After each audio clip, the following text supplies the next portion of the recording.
kasih karunia dan damai sejahtera Allah kiranya menyertai kamu di dalam Kristus Yesus Tuhan kita. Amin.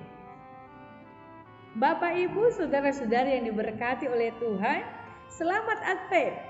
Apa kabar kita semua? Saya berharap keadaan kita sampai di minggu Advent ini dalam keadaan baik. Firman Tuhan memberikan kekuatan bagi kita, tertulis di dalam kitab Mika 1 ayat 2a. Beginilah sabdanya. Dengarlah hai bangsa-bangsa sekalian, perhatikanlah hai bumi serta isinya. Bapak Ibu, firman Tuhan ini diawali dengan kata dengarkanlah dan perhatikanlah. Sebuah seruan supaya semua bangsa, bumi dan segala isinya mendengar dengan perhatian, mendengar dengan pemahaman secara mental dan spiritual dengan maksud untuk taat dan setia.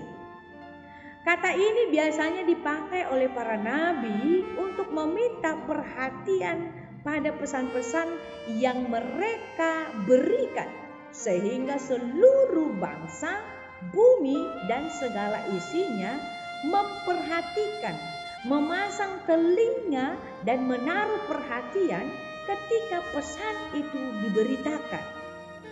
Melalui nas ini kita diarahkan untuk menggunakan seluruh indera kita untuk melakukan firman Tuhan, yaitu untuk selalu hidup di dalam kekudusan. Banyak orang berbuat dosa tanpa merasa bersalah. Mereka mengabaikan fakta bahwa Tuhan itu ada. Itulah yang dikisahkan di dalam nas ini kalau kita baca secara keseluruhan. Orang-orang Israel dan orang-orang Yehuda melakukan dosa tanpa takut. Seolah-olah Tuhan tidak ada dan hukum Tuhan tidak pernah mereka dengar. Maka datanglah Nabi Mika untuk menyuarakan kemarahan Tuhan. Ia memperingatkan bahwa penghakiman Tuhan akan jatuh atas Israel dan Yehuda. Alam saja gentar menghadapi Tuhan. Masakah manusia tidak takut terhadap Tuhan yang melihat segala kejahatan manusia? Bapak, Ibu, saudara-saudari yang diberkati oleh Tuhan, Israel didakwa sebagai bangsa yang melakukan pemberontakan melawan Allah yang Maha Kuasa itu. Dan Yerusalem telah membuat tempat pemberhalaan dan bukan lagi menjadi tempat beribadah. Yerusalem berubah fungsi.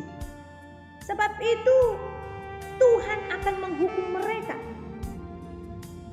Maka mendengar Mika berseru agar semua orang bertobat, kembali taat dan beribadah kepada Allah. Namun umat itu tidak mau mendengar dia. Ia meminta agar mereka melakukan keadilan sosial dengan memperhatikan orang-orang yang membutuhkan pertolongan, tetapi mereka, bangsa itu, menolak. Mika berduka. Ia meratapi dosa umat dan penghakiman Allah yang akan jatuh kepada kedua bangsa itu. Dalam kitab Mika ini digambarkan bagaimana Tuhan sangat membenci dosa, tetapi Ia mengasihi mereka pendosa. Karena itu Tuhan masih memberikan kesempatan kepada mereka untuk kembali ke jalan yang benar, yaitu melakukan pertobatan yang betul-betul setia dan taat kepada Allah. Dikatakan dalam 2 Petrus 3 ayat 9, Ia sabar terhadap kamu, karena Ia menghendaki supaya jangan ada yang binasa, melainkan supaya semua orang berbalik dan bertobat. Banyak orang yang berbuat dosa tetapi tidak merasa bersalah melakukan dosa tersebut. Bahkan dosa itu dianggap adalah kebiasaan kehidupannya. Perbuatan dosa itu dilakukan terus-menerus tanpa rasa takut dan rasa malu kepada Tuhan. Mereka lupa bahwa Tuhan ada melihat segala perbuatannya.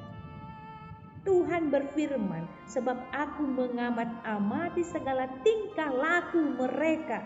Semuanya itu tidak tersembunyi dari pandanganku, dan kesalahan pun tidak terlindung di depan mataku. Bapak, Ibu, saudara-saudara yang terkasih dalam Kristus Yesus, ini jugalah yang terjadi dalam kehidupan bangsa Israel dan Yehuda yang melakukan dosa tanpa rasa takut dan bersalah kepada Allah. Mereka berlaku jahat dengan melakukan penyembahan berhala dan kedursilaan. Dan itu adalah kekejian bagi Tuhan.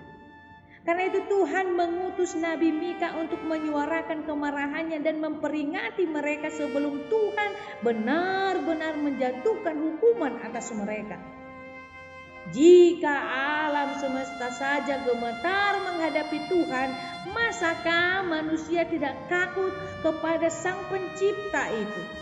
Maka Nabi Mika berseru dan menegur mereka agar mereka segera bertobat. Tetapi rupanya peringatan itu dianggap angin lalu saja. Bapak, Ibu, saudara-saudara yang diberkati Tuhan, jangan sampai Tuhan menjadi marah dan kita dibinasakan seketika, sebab kemarahannya menyala dengan tiba-tiba. Sama seperti Israel, demikian jugalah Allah memperhatikan kita. Maka sebagai umat Allah, kita harus memelihara kekudusan hidup.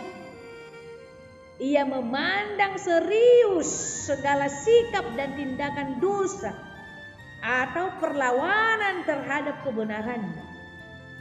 Ia akan marah bila kita mengandalkan sesuatu selain daripada Tuhan. Karena itu dikatakan dalam firman Tuhan, dengarlah hai bangsa-bangsa sekalian, perhatikanlah hai bumi dan segala isinya. Firman Tuhan yang menjadi manusia datang kelak sebagai hakim yang adil. Karena itu jauhkanlah dirimu dari dosa, bertobatlah dan lakukanlah kehendak Tuhan sehingga hidupmu berkenan di hadapan Tuhan. Kiranya mari kita senantiasa memperhatikan, mendengarkan seruan firman Tuhan yang senantiasa mengarahkan hidup kita semakin berkenan di hadapan Tuhan. Selagi Tuhan masih memberikan kesempatan bagi kita, maka mari kita merubah hidup kita. Bertobatlah, sebab kerajaan Allah sudah dekat. Tuhan Yesus memberkati. Amin. Kita bersatu dalam doa. Kami bersyukur Tuhan, firman-Mu memberikan kami kekuatan baru untuk semakin membaharui hidup kami, untuk mendengar dan memperhatikan firman-Mu untuk kami lakukan dalam kehidupan kami. Mendengar dan memperhatikan, itulah yang menjadi tugas kami saat ini. Mendengar firman-Mu dan melakukan firman-Mu, itulah yang menjadi kerinduan kami. Oleh karena itu Tuhan, dalam kesempatan yang Tuhan izinkan bagi kami di dalam satu hari ini, izinkan kami Tuhan untuk mendengar serta melakukan firman-Mu.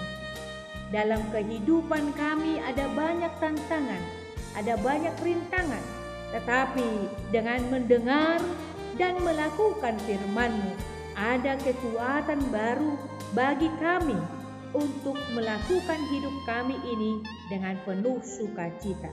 Karena itu Tuhan, biarlah firman-Mu tetap berkenan di dalam hati kami dan berdiam di dalam hati kami, sehingga hidup kami menjadi buah dan kami diberkati. Di dalam Kristus Yesus kami berdoa. Anugerah dari Tuhan kita Yesus Kristus, kasih daripada Allah Bapa, dan persekutuan Roh Kudus kiranya menyertai kamu sekalian. Amin.